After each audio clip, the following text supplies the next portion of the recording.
இதை போல் சால்னா வச்சு சப்பாத்தி, பரோட்டா, இட்லி, தோசை கூட வச்சு சாப்பிடும் போது ரொம்பவே சூப்பராக இருக்கும். அதே போல் சாதத்துக்கும் வச்சு சாப்பிட்லாம். ஒரு முட்டை ஆம்லேட் போட்டு இந்த சால்னா ஊற்றி சாப்பிட்டோமா ரொம்பவே அருமையாக இருக்கும். இன்னைக்கு நம்ம செய்ய போகிற சால்னா குக்கரில் தான் செய்ய போகிறோம். ஒரு 2.5 டேபிள் ஸ்பூன் அளவுக்கு எண்ணெய் சேர்த்துக்கலாம். இந்த சால்னாக்கு கொஞ்சம் எண்ணெய் கூடுதலாக தான் இருக்கும்.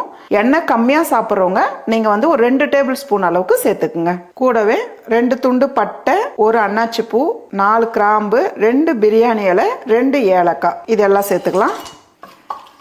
வெங்காயம் தக்காளி கூடுதலாக சேர்த்துக்குங்க.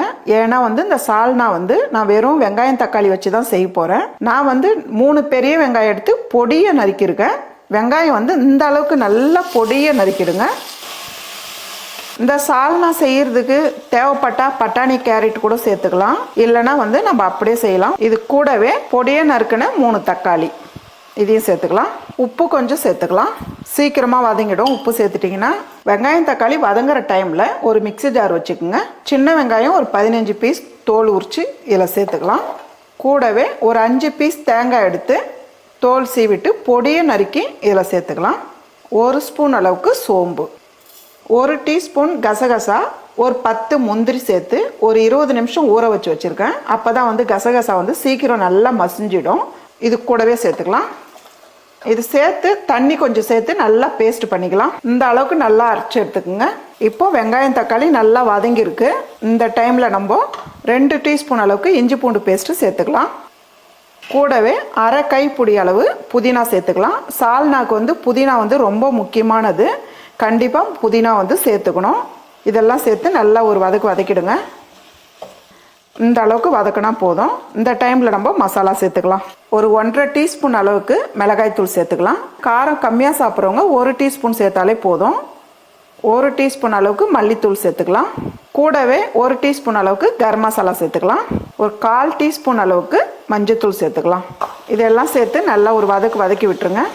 மிளகாய்த்தூள் வாசனை இல்லாத அளவுக்கு நல்லா ஒரு வதக்கிடுங்க.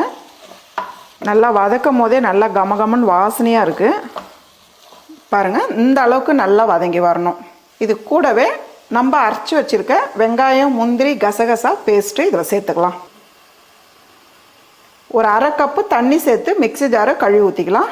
இந்த கப்பால் 1 கப்பு தண்ணி சேர்த்து நான் மிக்ஸி ஜாரை கழுவி ஊற்றிக்கிறேன்.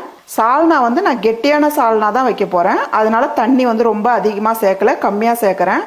நீங்கள் கொஞ்சம் தண்ணியாக வேணுன்றவங்க இன்னும் 1.5 கப் அளவுக்கு சேர்த்துக்கலாம்.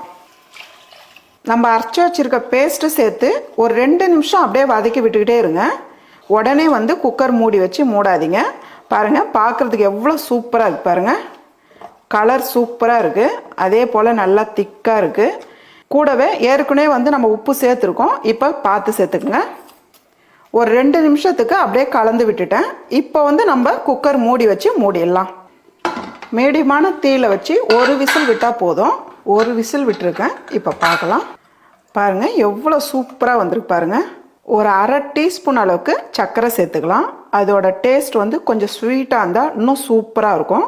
கூடவே பொடியாக நறுக்கின கொத்தமல்லி இது 2 சேர்த்துட்டு நல்லா கலந்து விட்டுருங்க. அவ்வளோதாம்மா. ரொம்ப சிம்பிளான நல்ல ஒரு டேஸ்டான இட்லி, தோசை, சப்பாத்தியோட வச்சு சாப்பிட்ற மாதிரி ஒரு சூப்பரான சால்னா ரெடி.